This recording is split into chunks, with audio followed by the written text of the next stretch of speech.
Hello વિદ્યાર્થી મિત્રો, તો કેમ છો? તો આજે જે 22 જુલાઈએ સુપ્રીમ કોર્ટમાં સુનાવણી હતી એનો શું નિર્ણય આવ્યો એનો આ વિડીયો પાર્ટ 2 છે. પાર્ટ 1માં જે મેં લંચ બ્રેક પહેલાં વાત થઈ એનો સંપૂર્ણ માહિતી આપી છે, તો એની લિંક હું ડિસ્ક્રિપ્શન બોક્સમાં આપી દઈશ, ત્યાંથી તમે જોઈ શકો છો. તો ચલો હવે આપણે પાર્ટ 2માં શું થયું તેની વાત કરીએ. તો સૌથી પહેલાં તો કહેવામાં આવ્યું કે કોઈ પણ એક્ઝામ હોય એમાં 61 ટોપર પોસિબલ નથી એક સાથે, એટલે કે પરફેક્ટ 720 માર્ક્સ પોસિબલ નથી. પછી જે ચીફ જસ્ટિસ હતા એમના દ્વારા એવું કહેવામાં આવ્યું કે 44 ટોપર્સ તો એવા છે કે જેમને ફિઝિક્સનો એક પ્રશ્ન હતો એમાં બોનસ માર્ક્સ મળ્યા છે, એટલે કે એમને એ બોનસ સાચો પડ્યો ત્યારે જ એમને 720 માર્ક્સ થયા છે.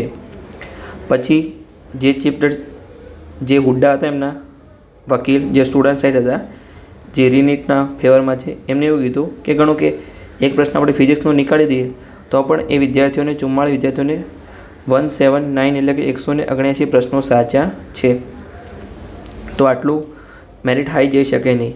પછી છેલ્લે જે સુપ્રીમ કોર્ટના જજ છે એમના દ્વારા એવું કહેવામાં આવ્યું કે આ જે ફિઝિક્સવાળો પ્રશ્ન છે એમાં કદી 2 પ્રશ્નો સાચા હોઈ શકે નહીં, એટલે એમને 3 નિષ્ણાતોની ટીમ બનાવી અને કાલે 12 વાગ્યા પહેલાં એટલે કે 23 જુલાઈના 12 વાગ્યા પહેલાં તમારી IIT દિલ્હીના ડાયરેક્ટરને આ ફિઝિક્સના પ્રશ્નમાંથી જે 2 વિકલ્પ સાચા આપવામાં આવ્યા છે એમાંથી કોઈ પણ એક વિકલ્પ સાચો સાબિત કરવાનો છે.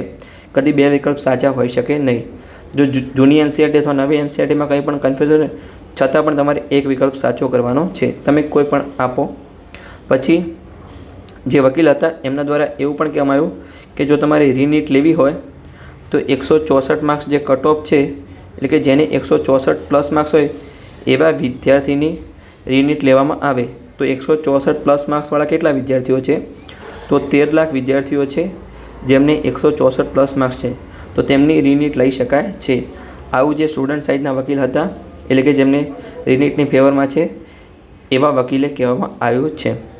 પછી હવે જે આગળની તારીખ છે એ 23 જુલાઈ આપવામાં આવી છે, એટલે કે કાલની તારીખ, એટલે ફરી હવે કાલે સુનાવણી થશે.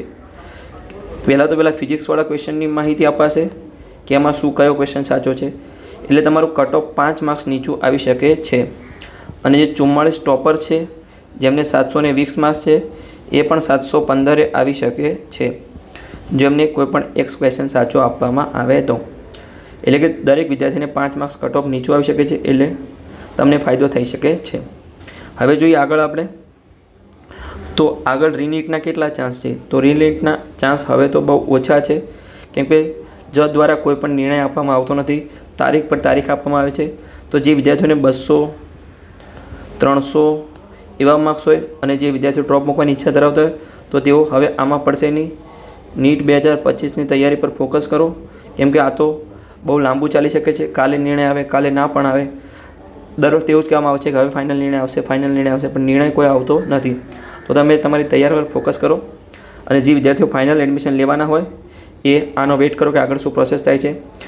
જે કાઉન્સેલિંગની તારીખ હતી એ 24 જુલાઈ આપવામાં આવી હતી, એટલે કે ક્યારે એડમિશન પ્રક્રિયા શરૂ થશે એ તારીખ હતી 24 જુલાઈ. તો હવે જો કાલે નિર્ણય આવે તો 24 જુલાઈ મેડિકલની એડમિશન પ્રક્રિયા શરૂ થઈ શકે છે.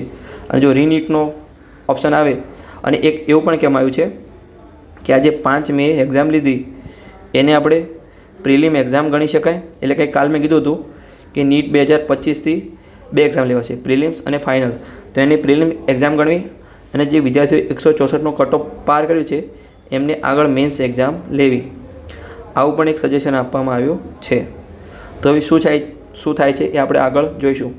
તો આવી જ ઇન્ફોર્મેટિવ માહિતી માટે તમે ચેનલને સબસ્ક્રાઈબ કરી શકો છો અને તમારા મિત્રો સાથે વિડીયોને શેર પણ કરી શકો છો. મળીએ નવા વિડીયોમાં કંઈ નવી ઇન્ફોર્મેટિવ માહિતી સાથે.